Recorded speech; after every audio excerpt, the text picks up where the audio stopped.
할렐루야. 오늘도 새날을 주신 하나님을 찬양합니다. 오늘도 주님과 동행하며 복된 이날을 보내시기를 주님의 이름으로 축복합니다. 이 아침 우리에게 주시는 하나님의 말씀은 누가복음 8장 19절에서 21절 말씀입니다. 봉독해 드리겠습니다.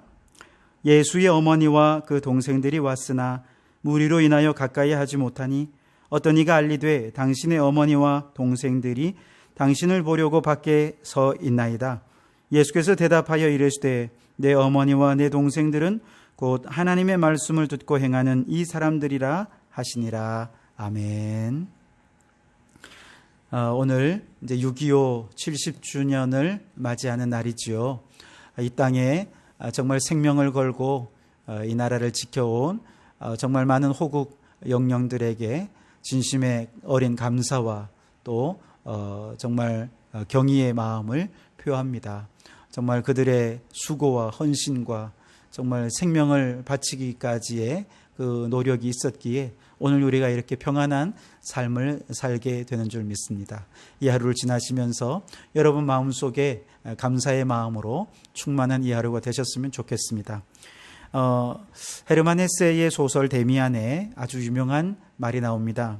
새는 알에서 나오려고 투쟁한다. 알은 세계다. 태어나려는 자는 한 세계를 파괴해야만 한다. 그런 말이 있습니다. 아주 유명한 말인데요. 여기서 알은 곧 세계관을 말하는 것입니다. 또 낡은 세계관을 깨뜨리지 않으면 새는 새로운 세계를 만날 수가 없지요. 그래서 그 새는 낡은 세계관을 깨뜨리기 위해서 생사를 건 투쟁을 해야 한다라고 말하는 내용입니다. 그런데 여러분 이 말씀, 이 내용을 교회에도 적용해 볼 수 있습니다. 왜냐하면 교회도 하나의 생명체거든요. 새와 같은 생명체입니다. 사도 바울이 교회를 그리스도의 몸이라 그렇게 비유하지 않았습니까? 그리스도의 몸이라고 하면 이 몸은 끊임없이 머리 대신 예수 그리스도께 복종하면서 계속해서 교회다운 교회로 세워져 가야 하는 것이죠. 그런데 교회가 존재하는 한 또한 교회를 둘러싼 시대적, 사회적인 수많은 세속적 세계관들이 껍질을 이루게 됩니다. 그래서 교회도 계속해서 이 껍질을 깨뜨리지 않고서는 머리 대신 그리스도께 복종할 수가 없습니다. 예를 들어 기독교 선교 초기에는 유교적 세계관의 껍질이 교회를 둘러싸고 있지 않았습니까? 그래서 교회에서 예배 드릴 때도 기역자 교회에서 한쪽은 여성, 한쪽은 남성. 그래서 남녀 질서 부동석에 같이 앉을 수 없다. 얼굴도 쳐다보지 못하고 교제도 못하면서 그렇게 예배를 드려야 했던 정말 유교적인 전통이 그대로 세계관이 남아 있었죠. 그러나 또한 교회는 다른 한편으로는 이 세계관을 깨뜨리기 위해 굉장한 투쟁을 했습니다. 여성들에게 신학문을 가르쳤어요. 우리 남자들에게도 성경적인 세계관, 유교적인 세계관을 뛰어넘는 성경적인 세계관을 가르칩니다. 그래서 교회 안에 남녀 차별이 사라지고 양반과 상놈의 계급 신분이 사라지고 이런 어떤 것들이 신앙생활을 통해서 이런 것들이 사회적으로 영향을 끼치게 된 것이죠. 정말 교회가 행한 굉장한 투쟁의 과정이었던 것이죠. 그리고 그 투쟁의 과정을 통해서 교회는 예수 그리스도의 명령을 따라 그 명령에 순종하는 교회다운 교회로 세워져 갈 수 있었던 것입니다. 자, 오늘 성경 말씀에도 보면 예수님께서 낡은 껍질 하나를 깨뜨리는 내용인데요. 그 껍질은 정말 너무 단단해서 깨뜨리기가 참 어렵습니다. 그게 뭐냐? 누가 내 가족이냐 하는 것입니다. 혈연에 관한 내용인 것이죠. 오늘날에도 여러분 혈연, 지연 이런 거 굉장히 깨기 어렵지 않습니까? 정말 수많은 정치인들 또 나라의 지도자들이 이거 해결해 보려고 얼마나 많이 희생하고 헌신했습니까? 그런데 지금까지도 그런 것들이 몇몇이 남아서 우리 가족이니까 챙겨주고 가족들에게 일감을 몰아주고 이런 게 아직도 많이 남아있지 않습니까? 그만큼 이거 단단해서 깨기 어렵다는 것이죠. 그런데 지금 예수님께서 이 껍질을 깨고 계십니다. 자, 오늘 말씀에 보면 예수님께서 이제 무리들에게 말씀을 전하고 계실 때 예수님의 어머니와 예수님의 친동생들이 예수님을 찾아왔어요. 근데 너무 사람들이 많으니까 예수를 만날 수가 없는 것이죠. 마태복음과 마가복음에 똑같은 내용을 기록한 내용을 보면 예수님의 어머니와 동생들이 지금 왜 예수님을 찾아왔는지에 대해서 배경을 좀 알 수 있는데요. 그 앞부분에 보면 이제 바리새인들이 예수님을 가리켜서 너 바알세불을 지폈다 하면서 너 귀신 들린 자야. 또 너는 미쳤어. 뭐 이렇게 얘기를 합니다. 이 얘기를 누가 들었냐 하면 예수님의 친족들이 들었죠. 그러니까 예수님이 어렸을 때는 꽤 똑똑하더니 그래서 이제 좀 우리 가문에 뭔가 좀 제대로 된 애가 나오나 보다. 가문을 빛낼 애가 나오나 보다. 그래서 기대가 가득했는데 어느 날 얘가 확가닥 돌아가지고 막 복음을 전하는데 안식일도 깨뜨리고 율법을 깨뜨리고 바리새인들과 대적한단 말이죠. 그러니까 이 친족들이 이 큰일 났다 싶은 것이죠. 그러던 차에 바리새인들이 막 귀신 들렸다, 미쳤다 뭐 이러니까 친족들이 먼저 가가지고 예수님을 붙잡아 데려오려는데 실패했습니다. 그래서 이제 예수님의 어머니와 동생들이 예수님 붙잡아 가려고 지금 온 거예요. 자, 그 장소에서 지금 예수님께서 무리들에게 뭐라고 말씀하시느냐? 누가 내 형제고 누가 내 가족이냐? 내 형제고 내 가족은 혈연이 아니라 혈육이 아니라 혈통이 아니라 오직 하나님의 뜻대로 말씀대로 행하는 자라야 내 가족이다. 그렇게 말씀을 하신 것이죠. 여러분, 이건 엄청난 선언입니다. 유대 사회가 얼마나 혈통 중심의 사회입니까? 혈통을 얼마나 중시하고 그 혈통을 넘어서면 그거는 구원도 못 받는 것입니다. 아브라함의 혈통 안에 있어야만 구원을 받는 것 아닙니까? 그들은 이 혈통을 넘어서는 다 이방인이고 다 지옥의 땔감에 불과하다고 본 것이죠. 그 정도로 낡은 혈통주의적 사고 속에 매몰되어 있던 사람들인데 예수님께서 이걸 과감하게 깨뜨려 버리신 것이죠. 왜냐? 이런 낡은 세계관을 깨뜨리지 않고서는 복음은 낡은 껍질 속에서 그만 가두어져서 복음의 빛을 발할 수가 없게 되어버리기 때문에 그렇습니다. 그래서 예수님께서 하나님의 말씀대로 행하는 자라야 나의 부모고 나의 어머니고 나의 형제고 내 가족이다. 그러면서 완전히 혈통을 깨뜨려 버리신 것이죠. 가족들이 얼마나 서운했을까요? 가족들이 얼마나 형이 미웠을까요? 아들이 정말 왜 이러냐 싶었을 것입니다. 그런데 그 오해가 언제 풀립니까? 나중에 예수님을 정말 구원자로 믿고 예수님을 영접했을 때 그 오해가 풀어집니다.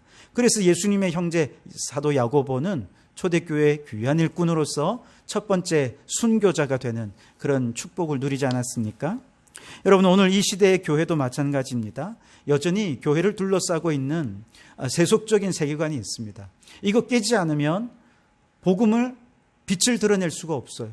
이거 깨지 않으면 교회다운 교회로 성장할 수가 없고 교회의 머리 대신 예수님 명령대로 순종하는 그런 교회의 본질에 부합한 교회가 될 수가 없어요. 그런데 이게 깨기가 어려워요. 오늘날 교회를 둘러싸고 있는 가장 큰 어려움은 바로 물질주의적인 또 성장주의적인 교회론이라고 하는 껍질입니다.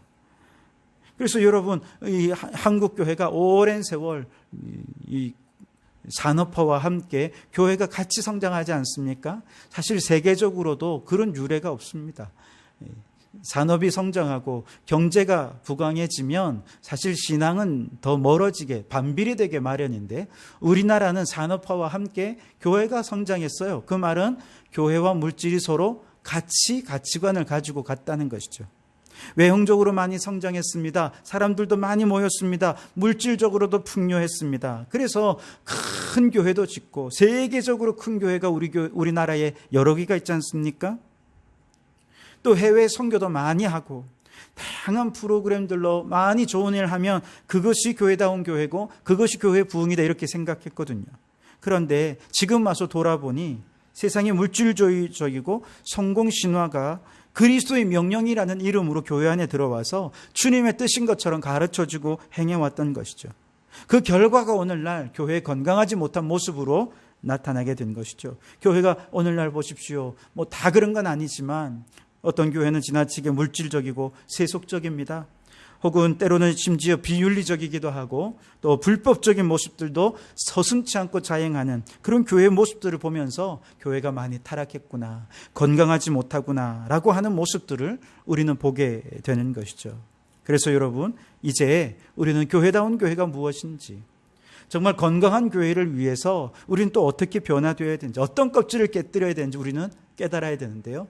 물질주의적인 껍질을 깨뜨려야 됩니다. 세속화의 껍질을 깨뜨려야 됩니다. 성장주의적인 교회론, 이걸 깨뜨려야 됩니다. 이런 낡은 껍질을 깨뜨리기 위해서는 교회는 투쟁하는 것이죠. 그 투쟁의 일환으로 교회는 외형이나 건물이 아니라 사람이 교회다. 그러니 교회의 덩치를 키우는 일이 아니라 이제 주님의 명령대로 순종하는 한 사람을 키워야 된다. 그래서 제자훈련을 한 것 아닙니까? 제자훈련의 교회론은 기존의 교회론의 껍질을 깨뜨리는 과정에서 나온 새로운 교회론이라 할 수 있습니다. 모이는 교회론은 사람을 불러 모으고 또 사람들이 많이 모이면 그게 부흥이고 성장이라 이렇게 얘기했지만 이제는 아니라는 거예요. 흩어지라는 것입니다. 모이는 것도 중요하지만 모여서 이제는 흩어져야 됩니다. 이제는 더 교회가 작아져야 됩니다. 너무 덩치를 키워서는 안 되고 점점 작아져야 되는데 어디까지 작아져야 되느냐? 가정에까지 작아져야 돼요. 그래서 우리 가정 안에 교회를 세우자고 지금 말하고 있지 않습니까? 가정교회를 새로운 모델로 실험하는 교회들이 굉장히 많아지고 있습니다. 이 역시도 낡은 껍데기를 깨뜨리고 교회다운 교회, 건강한 교회를 세워가려는 주님의 마음을 실현하라는 또 다른 영적 투쟁의 과정에서 생겨난 교회론이라 말할 수 있을 것입니다.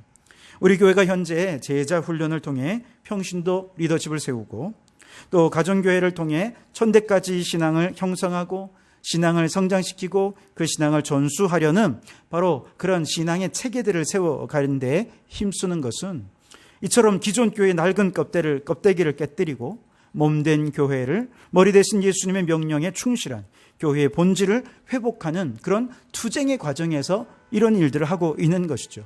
코로나 사태가 이런 것들을 더 가속화시키는 계기가 되었습니다.